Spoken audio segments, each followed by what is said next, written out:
Good morning, all of you. My name is Vishnu Sharma, lecturer in Computer Science, Government Polytechnic College, Dausa से।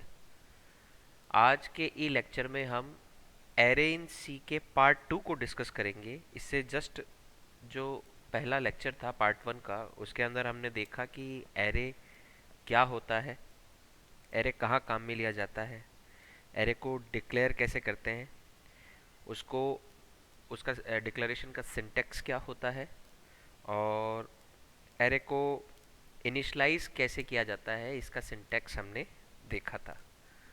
आज के ई lecture में हम array को declare करने का एक छोटा सा प्रोग्राम हम रन करवा कर देखेंगे और उसके आउटपुट को एनालाइज करेंगे कि एरे वर्क कैसे कर रहा है। एरे को हम इनिशलाइज कैसे करेंगे, उसको प्रिंट कैसे कराएंगे अपने प्रोग्राम के अंदर, उसे काम में कैसे लेंगे। ये हमारा E lecture board of technical education Rajasthan के सब्जेक्ट कोड CS 201, EL 210 और ME 210 सब्जेक्ट कोड से रिलेटेड है। तो हम चालू करते हैं। तो लास्ट लेक्चर में हमने एरे देखा था, सिमिलर डेटा टाइप्स का कलेक्शन जो होता है जिसमें कॉन्टिन्यूस मेमोरी एलोकेशन होता है, वो एरे कहलाता है। ठीक है, तो एरे के डिक्लेरेशन के बाद आप ये देख सकते हैं मेमोरी में सीक्वेंशियल मेमोरी एलोकेशन होता है और उसका फर्स्ट एलिमेंट जो होता है वो एरे का नेम और उसका जो बेस एड्रेस होता है वो आप उसका नेमिंग आप कह सकते हैं कि 0 से होती है। ठीक है, next 1 2 up to last element, और लास्ट एलिमेंट कौन सा होता है, जो एरे की साइज होती है -1 तक। ठीक है, ये हमने देखा। एरे को डिक्लेयर करने का सिंटैक्स देखा, डेटा टाइप, एरे नेम, फिर बड़े ब्रैकेट्स के अंदर एरे का साइज, देन सेमीकोलन। तो ये तो हमारा एरे को डिक्लेयर करने का क्या था, सिंटैक्स। इस तरीके से आप एरे को अपने प्रोग्राम में डिक्लेयर करेंगे। ठीक है, देन ये हमने एक छोटा सा एग्जांपल देखा था। फॉर एग्जांपल, अगर हम एक डबल डेटा टाइप का बैलेंस नाम का एक 10 एलिमेंट्स का एक एरे अगर हम डिक्लेयर करते हैं, तो ये हमने बैलेंस नाम का एक 10 एलिमेंट्स का डबल डेटा टाइप का एक एरे हमने डिक्लेयर किया। ठीक है, देन हमने इनिशियलाइजेशन प्रोसेस देखी थी। ये तो है स्टैटिक मेमोरी अलोकेट हम कर रहे हैं, यानी आप रन टाइम से पहले ही आप एरे को डिफाइन कर रहे हैं। ठीक है, ये दो प्रोसेस मैंने बताए थे जिसके अंदर आप उसकी साइज फिक्स कर दो और देन वैल्यू दो। एक आप उसकी साइज फिक्स मत करो और आप जितनी वैल्यूज एंटर करेंगे उतने ही एलिमेंट्स का आपका एरे डिक्लेयर हो जाएगा। ठीक है, ये इंसर्ट होने के बाद एरे का नेम 0 1 2 3 4 एलिमेंट्स का है, होने में 5 एलिमेंट्स का है, लेकिन इसका बेस एड्रेस 0 से स्टार्ट होता है। ठीक है, 1 2 3 4। ठीक है, तो इस तरीके से ये बेसिक स्ट्रक्चर है एक इंसर्टेड एरे का। ठीक है, अब हम बात कर रहे हैं यहाँ पर एक्सेसिंग एरे एलिमेंट्स। आप एरे को एक्सेस कैसे करेंगे? सबसे पहले तो हम एरे को एक्सेस करना सीखेंगे ताकि हम हमारे प्रोग्राम में उसे एक्सेस कर सकें। एक्सेस मीन्स उसे यूज में ले सके। An element is accessed by indexing the array name. ये देखिए इंडेक्स वैल्यू है यहाँ पर, ये 0 1 2 3 4, यानी जो फर्स्ट एलिमेंट होता है वहां पर इंडेक्स वैल्यू आपकी कितनी आएगी, एरे की 0। इसको एक्सेस कैसे करोगे आप, एरे नेम और वो इंडेक्स वैल्यू, उससे उस ब्लॉक को आप एक्सेस कर सकते हो एरे के, और उस ब्लॉक की वैल्यू को आप प्रोसेस्ड करा सकते हो। चाहो तो उसे इनिशियलाइज्ड करा सकते हो, चाहो तो आप उसे डायरेक्टली अपने प्रोग्राम में, अगर आपने इनिशियलाइज पहले ही करा रखा है तो उसे यूज में ले सकते हो। ठीक है, अगर हम लास्ट एलिमेंट की बात करें तो इसका इंडेक्स वैल्यू कितना होगा, जितना एरे का साइज है उससे -1 तक। ठीक है, ये क्या कहलाती है, इंडेक्स वैल्यू कहलाती है। An element is accessed by indexing the array name. ठीक है, this is done by placing the index of the element within square brackets after the name of array. For example, अगर हम देखें, हमें एक array हमने सपोज कीजिए एक बैलेंस नाम का एरे 10 एलिमेंट्स का लिया है और हमें उसके 10th एलिमेंट के ऊपर वैल्यू को इनिशियलाइज करवाना है एक सैलरी नाम के वेरिएबल के अंदर। आपकी जो 10th एलिमेंट की वैल्यू है एरे की, उसे इंसर्ट करवाना है। तो हम क्या करेंगे, हमने क्या किया, उस वेरिएबल का नाम लिखा और 10th वैल्यू, ध्यान रखिए क्योंकि ये 9th इंडेक्स है और स्टार्टिंग किससे होती है, 0 से, तो ये 9th वैल्यू 10th वैल्यू होगी एरे की। ठीक है, बैलेंस नाम का जो एरे है उसकी 9th इंडेक्स वैल्यू जो होगी वो आपकी ट्रांसफर हो जाएगी किसमें, सैलरी नाम के वेरिएबल में। ठीक है, इस तरीके से आप एरे के एलिमेंट्स को एक्सेस कर सकते हैं। अब एक छोटा सा एग्जांपल है एरे का। इस एग्जांपल में हम ये सीखेंगे कि एक एरे को डिक्लेयर हमने कैसे किया और उसे इनिशियलाइज किन प्रोग्रामिंग कॉन्सेप्ट्स के थ्रू हमने, जैसे इसमें हमने फॉर लूप का यूज में लेते हुए इस एरे को इनिशियलाइज किया है। और इनिशियलाइजेशन में इस स्पेसिफिक प्रोग्राम में हमने क्या किया, हमने 100 प्लस उसकी इंडेक्स वैल्यू को आपने जो इंडेक्स वैल्यू का एरे एलिमेंट था उसके अंदर आपने उसको इंसर्ट करवाया है। ठीक है, और लास्ट में हम उस एरे को प्रिंट करवाकर डिस्प्ले करवाएंगे कि हमने क्या वैल्यूज को इसमें इंसर्ट किया था। ठीक है, तो सबसे पहले किसी भी प्रोग्राम की शुरुआत तो आप हेडर फाइल से करेंगे ही करेंगे। ठीक है, यहाँ हमने hash include stdio.h header file, standard input output header file हमारे प्रोग्राम में इंपोर्ट की है। देन हमने क्या किया, एक इंटीजर डेटा टाइप रिटर्न करने वाला मेन फंक्शन, देखिए यहाँ पर मेन फंक्शन हमने लिया है। ये दो छोटे ब्रैकेट से आप समझ जाया कीजिए कि ये एक फंक्शन है। तो हमने मेन फंक्शन लिया, जितना भी जो हमें काम करना होता है, जो भी हमारा एम फुलफिल करना होता है वो हम मेन फंक्शन में करते हैं। देन मेन फंक्शन को हमने क्या किया, कर्ली ब्रेसेस से ओपन किया। देखिए कर्ली ब्रेसेस इस मेन फंक्शन के लिए ओपन हुआ, लास्ट का कर्ली ब्रेसेस इसी मेन फंक्शन का बंद हो रहा है। ठीक है, तो ये सबसे इंपॉर्टेंट चीज है।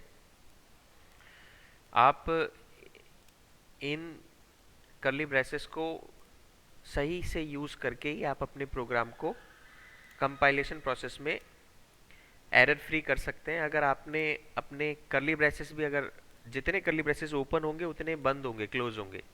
अगर आपने सही ढंग से इनको यूज में नहीं लिया, सही तरीके से अगर आपने कर्ली ब्रेसेस को काम में नहीं लिया, तो डेफिनेटली आपके प्रोग्राम में एरर आ जाएगी। और ये ध्यान रखिए, एक भी एरर अगर आपके प्रोग्राम में कंपाइलर डिटेक्ट कर लेगा तो आपका प्रोग्राम रन नहीं होगा। ठीक है, देखिए इसके बाद हमने कर्ली ब्रेसेस ओपन करके मेन फंक्शन चालू किया। अब हमने क्या किया, एक इंटीजर डेटा टाइप का n नेम का एक एरे लिया जिसमें कितने एलिमेंट्स हैं, 10 एलिमेंट्स हैं। ठीक है, तो 10 एलिमेंट्स का हमने एक एरे लिया है। जैसे ही हम ये एरे डिक्लेयर करेंगे, हमारी मेमोरी में बैकएंड में कहीं जाकर 10 इंटीजर डेटा टाइप के n नाम के एरेज सीक्वेंशियल मेमोरी ऑक्यूपाइड कर लेंगे। ठीक है, तो यानी हमारा एरे वहां पर बन चुका है मेमोरी में। ठीक है, n is an array of 10 integer elements. देखिए ये जो है backward slash asterisk sign and backward slash, तो ये आपका क्या है, ये है आपका कमेंट लाइन सेक्शन। ये जो कमेंट इन दोनों के बीच में लिखा जाता है ये कभी रन नहीं होता, ये जस्ट फॉर अंडरस्टैंडिंग होता है प्रोग्रामर के लिए, यूजर के लिए। ठीक है, देन आपने क्या किया, इसके बाद आपने डिक्लेयर किए हैं दो वेरिएबल्स, एक i नाम का और एक j नाम का, जिनका डेटा टाइप क्या है, इंटीजर। ठीक है, initialized element of array n to 0। आपने n टू 0 एलिमेंट्स को इनिशियलाइज करने के लिए आपको i और j वेरिएबल की ज़रूरत पड़ेगी, ठीक है, इसलिए आपने इनको डिक्लेयर कर दिया। देन एरे को इनिशियलाइज करने के लिए आपने क्या किया, एक फॉर लूप चलाया। अब देखिए 10 एलिमेंट्स का अगर एरे है तो हमारा लूप भी कितनी बार चलेगा, 10 टाइम्स चलेगा।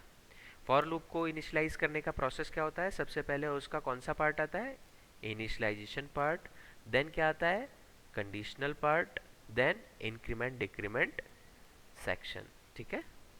तो सबसे पहले हमने i की वैल्यू 0 ली, फिर कंडीशन सेमीकोलन के बाद हमने कंडीशन चेक कराई i लेस देन 10, यानी कंडीशन ट्रू है या फॉल्स है, ठीक है। तो ये कंडीशन क्या होगी, ट्रू होगी। देन जैसे ही आपका इसका फॉर लूप का, देखिए फॉर लूप का कर्ली ब्रेसेस यहाँ से चालू है और यहाँ पर बंद है। तो फॉर लूप का जो प्रोग्राम सीक्वेंस होता है वो किस तरीके से होता है, सबसे पहले initialization part, condition part, then program का कंट्रोल कहाँ चला जाएगा, फॉर लूप की बॉडी में। और बॉडी कहाँ से कहाँ वेरी करती है, फॉर लूप के कर्ली ब्रेसेस से जहाँ पर कर्ली ब्रेसेस बंद होता है वहाँ तक, ठीक है। तो जैसे ही कंडीशन ट्रू होगी हम जाएंगे एन आई। अब ध्यान देने वाली बात यह है, एन नाम के एरे का ith इंडेक्स का जो एलिमेंट है उसको हम इनिशियलाइज करवा रहे हैं किससे, i प्लस 100 से। यानी हम सारे एलिमेंट्स को, हमारा एम ही ये है कि हमें एरे के सारे एलिमेंट्स को 100 प्लस उसकी इंडेक्स वैल्यू, उस एरे के एलिमेंट की इंडेक्स वैल्यू से सम करा के उस एरे के एलिमेंट में इंसर्ट करवानी है। तो देखिए यहाँ पे एन आई की वैल्यू 0, यानी फर्स्ट जो एलिमेंट है एन नाम के एरे का जो जिसकी इंडेक्स वैल्यू 0 है, यानी फर्स्ट एलिमेंट जो है उसका हमने इनिशियलाइज क्या कराया, आई जो 0 है, 0 प्लस 100 यानी 100 से इनिशियलाइज्ड हो गया आपका फर्स्ट एलिमेंट ऑफ एरे, ठीक है। ये सेट हो गई इसकी value, set element at location i to i plus 100 तक, ठीक है, ये हमारा एम है।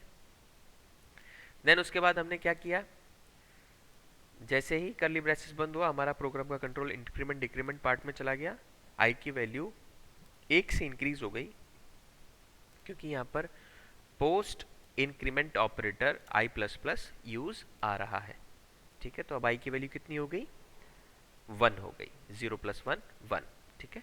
अब इसके बाद प्रोग्राम का कंट्रोल कहाँ चला जाएगा, कंडीशनल पार्ट में i लेस देन 10। अब i की वैल्यू 1 है तो कंडीशन ट्रू हो गई, कंडीशन ट्रू होते ही हम फॉर लूप के अंदर एंटर कर जाएंगे i, और यहाँ पर i की वैल्यू कितनी है, 1, यानी जहाँ पर इंडेक्स वैल्यू एलिमेंट की 1 है, यानी ये सेकंड एलिमेंट हो गया एक एरे का, ठीक है। सेकेंड एलिमेंट में आप क्या क्या वैल्यू इंसर्ट करा रहे हैं, i प्लस 100। अब i की वैल्यू कितनी है, 1, 1 प्लस 100 यानी 101। ये किस में चली जाएगी, सेकेंड एलिमेंट में n नाम के एलिमेंट का जो अरे है, n नाम का जो अरे है उसके सेकेंड एलिमेंट पर ये वैल्यू कॉपीराइट हो जाएगी, ठीक है। देन फिर आपका फॉर लूप एंड हो रहा है, यानी वापस आप इंक्रीमेंट डिक्रीमेंट सेक्शन पे जाएंगे, अब की बार i की वैल्यू 2 हो जाएगी। इसी तरीके से कंडीशन ट्रू होगी और कंडीशन ट्रू होते ही वही पूरा प्रोसेस फॉलो होगा। यहाँ पर आई एन जो एरे है इसके सेकंड इंडेक्स वैल्यू पर आपका जो वैल्यू कॉपी होगा वो क्या होगा, i प्लस 100, i कितना है 2, 2 प्लस 100 यानी 102, ठीक है। इस तरीके से आप पूरा आपका एरे जो है 10 एलिमेंट्स का इनिशियलाइज्ड हो जाएगा। और बंद कहाँ होगा, जब i की वैल्यू 10 हो जाएगी तब condition i less than 10 false हो जाएगी। फॉल्स होते ही आप अपने लूप से बाहर आ जाएंगे। बाहर आ जाएंगे तो आपका पूरा एलिमेंट जो एरे है वो इनिशियलाइज्ड हो चुका है, ठीक है, किससे, इंडेक्स वैल्यू प्लस 100 से। अब उसके बाद हम इसका क्या करेंगे, जब आपने अपने एरे को इनिशलाइज करवा दिया, ये इनिशलाइजेशन का प्रोसेस है, ये किस में हो रहा है, ये रन टाइम पर हो रहा है, ये स्टैटिक नहीं है, ये रन टाइम पर हो रहा है। अब आप क्या करेंगे, इसका आउटपुट चेक करेंगे, किसका, ईच एरे एलिमेंट की वैल्यू का। ठीक है, तो अब एक एरे को प्रिंट कैसे करवाया जाता है, उसका आउटपुट कैसे डिस्प्ले करवाया जाता है, उसका प्रोसेस कुछ इस तरह से है। सबसे पहले आप एक फॉर लूप बनाएंगे, j इक्वल टू 0 से लेके j less than 10 and j plus plus तक। ठीक है, क्यों क्यों किया, क्योंकि हमें 10 एलिमेंट्स को प्रिंट करवाना है। आप चाहते तो इंडेक्स वैल्यूज को यूज में लेते हुए डायरेक्ट भी प्रिंट करा सकते, पर हमें 10 टाइम वो वेरिएबल नेम, वो एरे नेम आपको लिखने पड़ते। ठीक है, इससे आपका प्रोग्राम लेंदी हो जाता है। सपोज किसी अभी तो 10 एलिमेंट्स का एरे, अगर आपका 1000 एलिमेंट्स का एरे होता तो, ठीक है, इसलिए हमें बहुत शॉर्ट एंड स्वीट वे काम में लेना चाहिए लूपिंग का। लूपिंग हमारे प्रोग्राम के कोड को रिड्यूस करती है और इसका फ़ायदा भी हमें लेना चाहिए। एक एफिशिएंट प्रोग्रामर वही होता है जो कि कम से कम मेमोरी के अंदर कम से कम टाइम लेते हुए अपना प्रोग्राम एग्जीक्यूट करवाता है। ठीक है, आपने 10 एलिमेंट्स का लूप चलाया, देन आपने प्रिंट एफ फंक्शन काम में लिया, किसके लिए, डिस्प्ले के लिए। आपने डबल कोट्स के अंदर लिखा एलिमेंट, फिर मॉड्यूलस साइन से ये बंद किया, ताकि इससे क्या आ जाए, आपकी इंडेक्स वैल्यू उसके अंदर आ जाए, इक्वल्स टू मॉड्यूलस डी। और आपने क्या किया, बैकवर्ड स्लैश एन काम में लिया, और ताकि लाइन चेंज होके आउटपुट आपका डिस्प्ले होता रहे। ठीक है, डबल कोट्स बंद किया, कॉमा लगाया, तो फर्स्ट जो मॉड्यूलस डी है वो किसके लिए, जे के लिए, यानी जे की वैल्यू इसमें प्रिंट होकर सेकेंड मॉड्यूलस डी में आपकी एन ऑफ जेथ इंडेक्स वाली वैल्यू, यानी आपकी एन नाम का जो अरे है उसका जेथ इंडेक्स वैल्यू जो होगा वो प्रिंट होगा। यानी फर्स्ट एलिमेंट के लिए जब j इक्वल टू 0 होगा, कंडीशन ट्रू होगी, और आप जब इसके अंदर जाएंगे तो एलिमेंट, अब यहाँ पे फर्स्ट मॉडुलस डी किसके, जे कितना है, 0, यानी एलिमेंट 0 जो हमारा फर्स्ट एलिमेंट है उसका इंडेक्स वैल्यू कितना होगा, 0 के लिए प्रिंट क्या होगा, मॉड्यूलस डी, यानी क्या, एन की जेथ वैल्यू इंडेक्स वैल्यू के लिए। तो 0 इंडेक्स वैल्यू के लिए आपका फर्स्ट एलिमेंट होगा, और फर्स्ट एलिमेंट का अंदर हमें क्या इंसर्ट हुआ था, 100, तो यहाँ पे 100 प्रिंट हो जाएगा।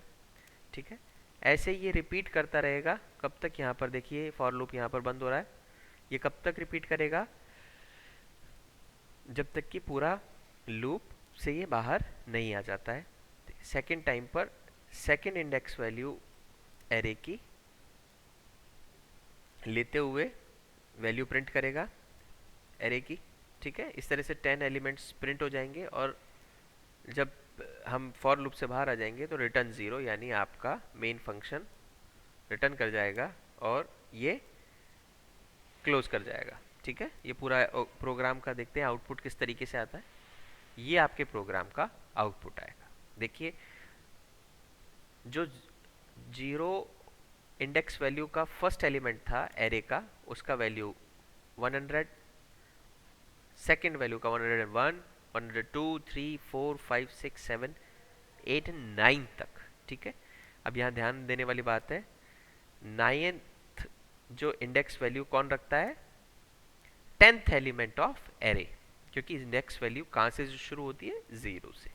तो इस तरीके से आप अपने प्रोग्राम के अंदर एरे को काम में लेते हुए उसकी वैल्यूज़ को इनिशियलाइज करवा सकते हैं, और उसकी वैल्यूज़ को प्रोसेस करवा सकते हैं, और वैल्यूज़ को प्रिंट करवा सकते हैं। Thank you so much.